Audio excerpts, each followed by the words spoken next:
The biggest problem with Christianity is that it insists that the power of God's love and justice is too small to utilize the blood of Jesus to elect everyone according to this system. According to a system where there is no free will and salvation depends on election and on God's wrath being satisfied, in that system, God could God is big enough to elect everyone. He could save everyone if he wanted to, and yet he doesn't. He just doesn't. Actually, he only elects a minority. That's the most blatantly clear example of God being small, of making God smaller than he actually is.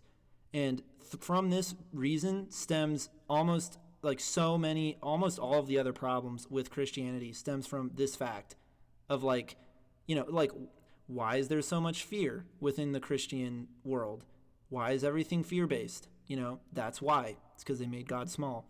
Why is there so much disunity within the church because of denominational splits and without the church because of an inability to adapt to modern moral revelations?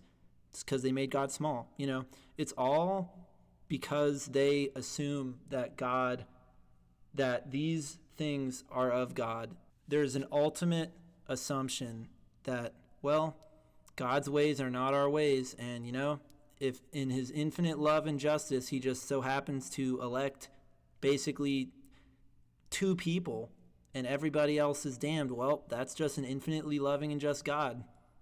It's like, how few people, I implore Christians, how few people have to get saved before you start questioning the power of your God?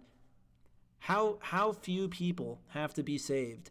How small of the number of the saints? How small does the number have to be? How exclusive does it have to be before you start questioning whether or not your God is just a minor deity? How weak does your God have to be before you start wondering, maybe this isn't God actually? It's like, just wondering, And actually, you really got to wonder why God condemns you for one act of free will from someone who wasn't you. Meanwhile, when it comes to salvation, he doesn't even let you utilize your free will at all. One iota. He just uses election. So, why is that? It's bunk, dude.